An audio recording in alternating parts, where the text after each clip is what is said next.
안녕하세요. 자, 휴일 잘 보내고 계시죠? 어저께 공부하신 취득세 과세표준 중요한 부분인데, 이 과세표준에 대한 기출 지문을 해설해 드립니다. 자, 그럼 한번 여러분이 체크하신 걸로 가정을 하고 해설 강의 들어가죠.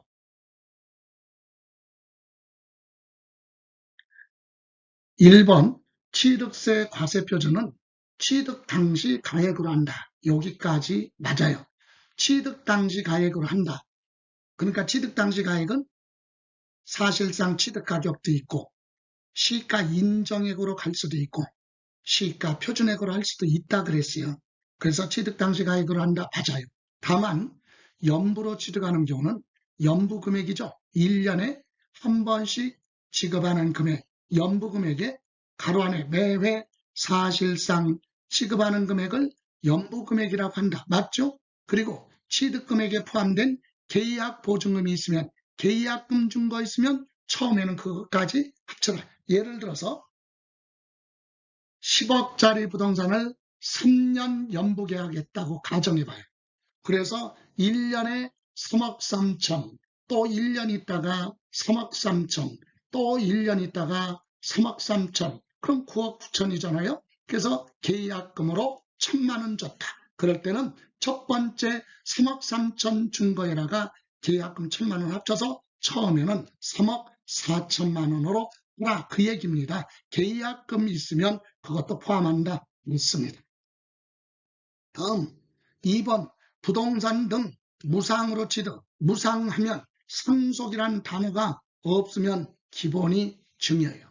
무상으로 취득하는 경우 취득 당시 가액으로 한다. 이 경우 취득 당시 가액이란 취득 시기 현재 불특정 다수인에게 자유롭게 거래가 이루어지는 경우 통상적으로 성립된다고 인정되는 가액, 즉 매매 사례 가액이나 감정 가액이나 또는 공매 가격 등을 말한다. 그래서 취득 당시 가액 넣습니다.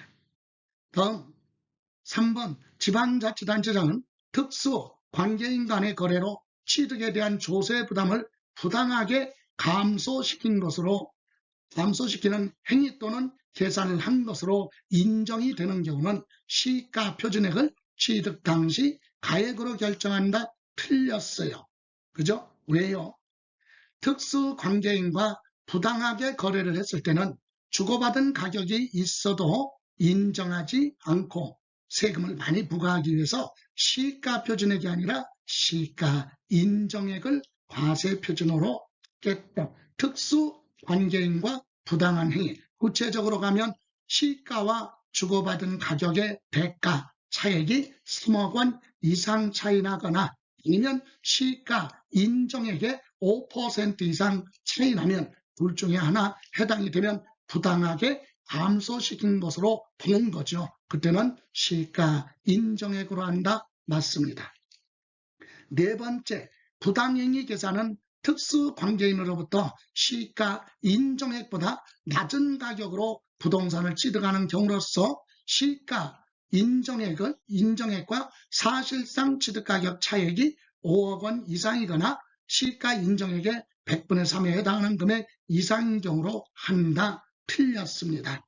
자, 시가 인정액과 사실상 주고받은 차액이 3억 원이에요. 5억 원이 아니라 3억 원 이상 차이 나거나 아니면 시가 인정액의 5%죠. 3억 원 이상이거나 100분의 5, 5%둘 중에 하나 해당이 되면 부당행위로 보는 거죠. 그때는 인정하지 않고 뭘로 한다? 시가 인정액으로 결정을 한다. 그래서 틀렸고요. 다음 5번 국민주택 채권을 해당 부동산 취득하기 전에 양도를 해서 만기가 되기 전에 부동산 취득하기 전에 부동산을 팔아서 저 채권을 매각해서 발생한 손실이 있다면 그것도 취득하기 위해서 발생한 비용으로 인정해 주겠다. 취득 가격에 포함합니다. 맞습니다. 6번 법인이 아닌 자가 그러면 개인이죠.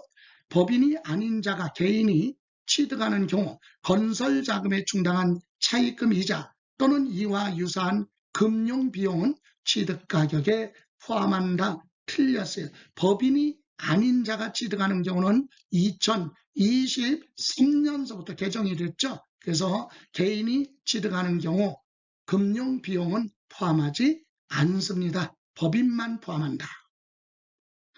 다음 7번 법인이 아닌 자가 개인이 취득하는 경우 공인중개사에게 지급한 중개보수는 취득가격에 포함하지 아니한다. 맞습니다. 법인만 포함, 개인은 포함하지 않는다. 그죠? 예, 맞습니다.